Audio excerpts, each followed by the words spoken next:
y'all. Okay, off to period 6. This one is quite a bit shorter than the last one, so hopefully I can fly through it pretty good. Let's see here. Period 6 is from the end of the Civil War in 1865, so there's a little bit of overlap from period 5. Period 5 kind of wraps up with the discussion of Reconstruction. So period 6 is 1865 to 1898, and you're going to see a massive influx of industrialization and immigration, and the growth of cities, and the new modern America is going to emerge during this time. So this period of expansion is oftentimes described as the Gilded Age. So make sure you know what the Gilded Age is. The implication is that the outside is all shiny and fancy, and American industrialization and materialism and consumer society had produced this illustrious outward appearance to the world, and there was a growing number of millionaires, captains of industry that were capitalizing on this wealth. But on the inside, there was a severe amount of poverty and income disparity. I don't even like saying that word because it sounds so socialistic, but this was true of this era. And so largely it was those immigrant populations that were coming to this country to experience American opportunity, but kind of got stuck in those cities and in poor paying jobs without much of a voice. At the time, the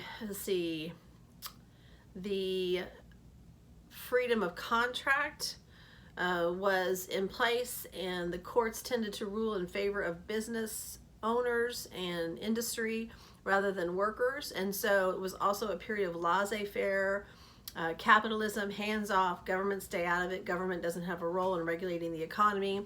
So it's kind of a free-for-all. And so you had a huge class of people that were barely making ends meet. A lot of people had given up their farming and their ideas of freedom of ownership and those sorts of things, and came looking for better jobs and secure jobs. So you move from securing your own destiny to being an hourly employee or being a paid employee, free labor, hourly work. And so you are at the disposal of other people. You're not in charge of your own destiny. So it's a huge shift in the way that traditional America did this. But again, I will emphasize that because of the large number of immigrants coming into the country at this time, I would say they were probably disproportionately affected by this Gilded Age. Mark Twain is the person who coined the term the Gilded Age. Mark Twain was actually very politically active and wrote often about a whole lot of things. So he happened to chime in on this particular thing. Trusts were a big deal at the time. Trusts were basically invisible corporations that were used, that weren't really corporations. They were legal entities that were used to gobble up other competitors within a specific industry. I think of John Rockefeller was kind of an excellent example of that. So you have Andrew Carnegie Steel, Rockefeller Oil, Cornelius Vanderbilt Railroads, and all of these men managed to control the industries that they were involved in. And almost every single one of them started at the bottom rung and worked their way up. So these were not people that inherited the money. They had worked hard for it. Now some of their family inherited later on down the road, but in general, these were men that came from nothing, had a hard work ethic. Some of them were captains of industry and perceived to be entrepreneurial. They were they gave a lot of money to charity. They gave a lot of their money away. We talked about Andrew Carnegie didn't even leave any money to his own children.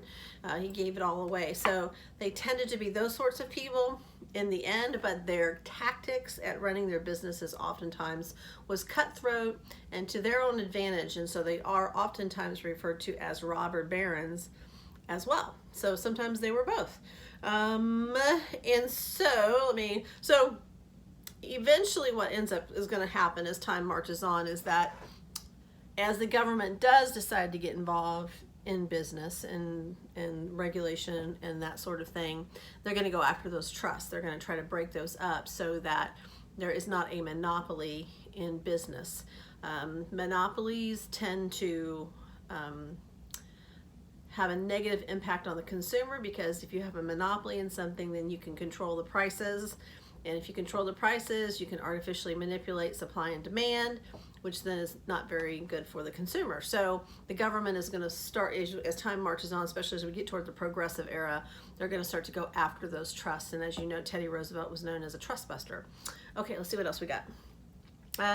Pacific Rim, Asia, Latin American markets. And so America wants to go after those markets. Looking to see...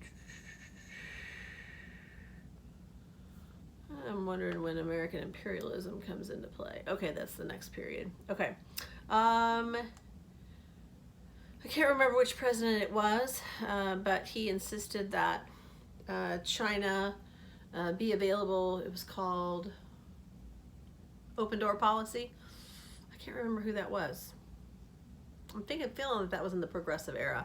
And I can't remember Pacific Rim. I'm not sure on that one, so I'm gonna defer. Laissez-faire policies, I just mentioned that. Laissez-faire means hands off, government is going to stay out of it. The New South, okay, this is a good one. And so in the era after Reconstruction, there was this ideal that Southerners were going to rise to the occasion and be everything that they had not been in post-Civil War South. They were going to be fair and equitable and treat their employees properly, and protect African Americans' rights to vote and those sorts of things. They were going to invite industry and investment into the South. They're going to educate their children. It was this view of a new and better South. Unfortunately, because of whether it was a combination of politics, the Democrat Party controlling things, fear of change, not a whole lot happened during this Gilded Age. As the rest of the country is expanding and becoming bigger and better and more beautiful, the South is effectively huddled down and facing the future in some of the same ways they had always faced the future. They were sort of paralyzed. There were a few pockets of promise, New Orleans and what was the other one that I was thinking of? Charleston. But in general, they did not invest in their children's education. They believed education was something that happened in the home, not public dollars. Of course, black codes, Jim Crow, all that stuff came pouring down on the South that prevented black people from exercising their constitutional rights. So the New South never came to be, but it's an expression you need to be familiar with. So the Populist Party, William Jennings Bryan, the populist movement appealed to farmers, people in the North and people in the West. The Populist Party also managed to coalesce some of those Northern and Western Democrats as well. William Jennings Bryan is probably the face of the Populist Party. He gave that Cross of Gold speech when he became the Democratic presidential nominee. It was the People's Party. Their message was for the people, the common folk, the farmers who were having a hard time paying the bills. They believed that if the United States would be taken off the gold standard, that the money in people's pockets would be worth more and farmers would make more money for selling their crops, and it would be easier to pay off their debts and those sorts of things. Populist Party had a little bit of a socialist feel to it, but Donald Trump is also considered a populist president, so he appeals to the common folks, even though he's a very wealthy man. Let's see. I would say that the Populist Party is one of the few third parties in American history that garnered a significant percentage of the presidential, or they were able to elect people into at the state level, governors, mayors, city councils, and had a run at a significant percentage, and I say significant meaning like 6% of the popular vote in one of the presidential elections. And so they actually had a little bit of a movement, but it sputtered out. Americanization is the idea. Specifically, I've seen it tracked two different ways. So Americanization can be specifically talk about the immigrants and the attempt by the federal government to encourage immigrants to adopt an American way of life, English as their language, American customs, celebrate American holidays and to give up their cultural ways, because it was tendency of immigrants to live in community with one another and not give up their culture. And then they experienced all kinds of kickback and pushback by native born people. And so the Americanization movement was an attempt to make Americans more American, immigrants more American. But as what normally happens is by the time you have a second and third generation, that naturally happens because they attend school, and then while they attend school, they learn the language and the customs and all of those sorts of things, and they're much more comfortable with American culture than their parents and grandparents' country culture. So I've also seen Americanization applied to the Native Americans, and so I'm not sure which one this is talking about, but my instinct is that it's probably more so talking about immigrations, as we're talking about the Gilded Age. But while we're talking about it, the Dawes Act, which I don't remember what year that was passed, it was sometime after the Civil War, was basically it was a law that dissolved the reservation system that had been in place for decades.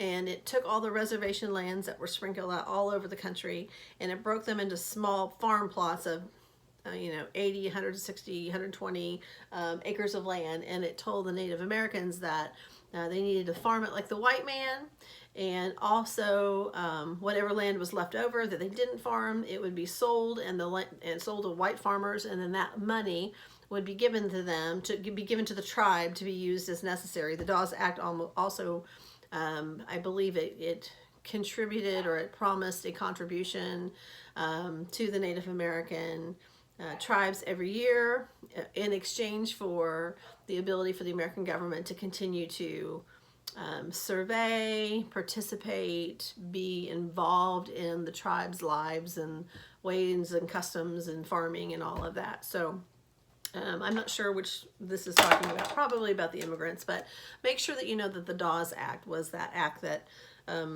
finished the reservation system. We know the trans